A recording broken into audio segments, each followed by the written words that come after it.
Selamat bertemu kembali Bapak Ibu Saudara-saudara semua.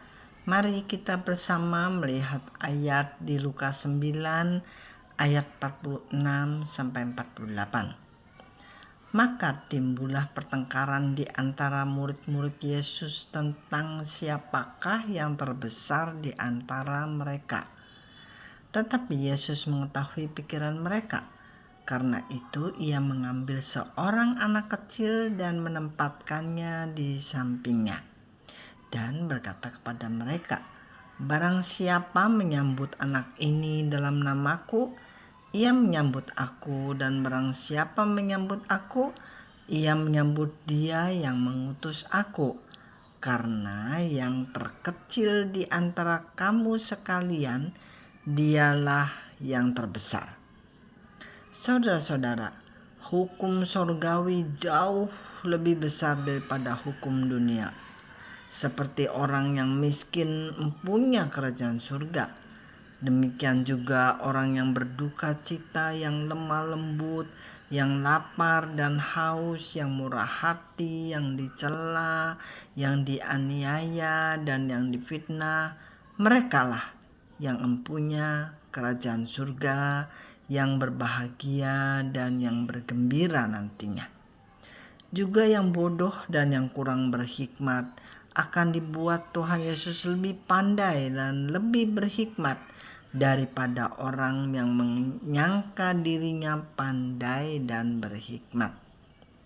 Ayat ini bermaksud untuk mengatakan hal yang sama, yaitu yang terkecil atau yang paling hina akan menjadi yang terbesar dan yang termulia. Jadi saudara-saudara, kita melihat bahwa orang-orang di dunia yang kurang akan menjadi yang lebih di sorga. Dan siapa yang akan menambahkannya? Yesuslah yang akan menambahkannya. Mengapa Yesus menambahkan anak-anak yang terkecil menjadi yang terbesar? Karena merekalah yang memang terkecil dibandingkan orang dewasa. Dilihat dari kepemilikan baik secara fisik seperti harta benda, kekuatan, keberanian, etika, merekalah yang kadang-kadang tidak punya atau mempunyai yang terkecil dibandingkan dengan orang dewasa.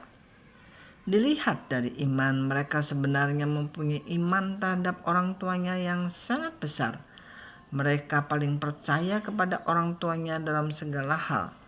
Mereka mungkin mempunyai pengertian tentang pengenalan akan Tuhan yang kurang, tetapi iman percaya mereka kepada orang tua bisa menjadi panutan iman kepada Tuhan yang tidak nampak secara visual.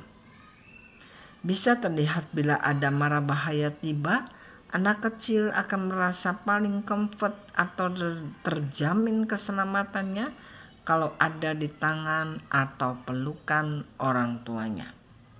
Mereka juga selalu rendah hati, merasa diri kurang dibandingkan orang dewasa, hal yang susah didapat pada orang dewasa yang selalu merasa diri lebih benar, lebih masuk akal, merasa lebih berhikmat, lebih bijaksana dibandingkan orang lain.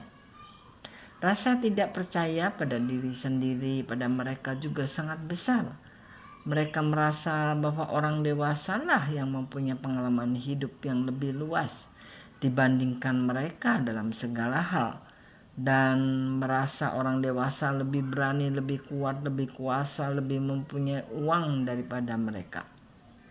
Filipi 2 ayat 3 mengatakan, dengan tidak mencari kepentingan sendiri atau puji-pujian yang sia-sia, sebaliknya hendaklah dengan rendah hati yang seorang menganggap yang lain lebih utama daripada dirinya sendiri. Nah, dari ayat ini kelihatan bahwa anggaplah orang lain itu mempunyai kepentingan yang lebih utama daripada diri sendiri. Efesus 2 ayat 8. Sebab karena kasih karunia kamu diselamatkan oleh iman. bukan hasil usahamu tetapi pemberian Allah. Ayat 9, bukan hasil pekerjaanmu. Jangan ada orang yang bermegahkan diri. Dan karena itu saudara-saudara, Yesus selalu mengutamakan anak-anak daripada orang dewasa. Bukan karena kebenaran mereka, bukan karena ketaatan mereka, tetapi karena kerendahan hati dan kekalahan mereka dalam segala hal daripada orang dewasa. Filipi 2 ayat 6 mengatakan yang walaupun dalam rupa Allah, tidak menganggap kesetaraan dengan Allah itu sebagai milik yang harus dipertahankan. Saudara, kita sering mempertahankan harga diri dalam suatu hal sampai bersengketa dengan orang lain. Tetapi lihatlah Tuhan Yesus yang tidak pernah mempedulikan dirinya sebagai Allah. Dia tidak menganggap kesetaraan dengan Allah sebagai miliknya yang dipertahankan. Dia rela sudah merendahkan diri dan taat sampai mati di kayu salib. Posisi kayu salib adalah hukuman kesalahan atau dosa yang sangat terkutuk yang bahkan tidak dilakukannya. Demikianlah renungan hari ini. Roh Kudus kiranya yang mengajarkan lebih jauh, memberi pengertian lebih luas dan meresapkannya ke dalam hati. Amin.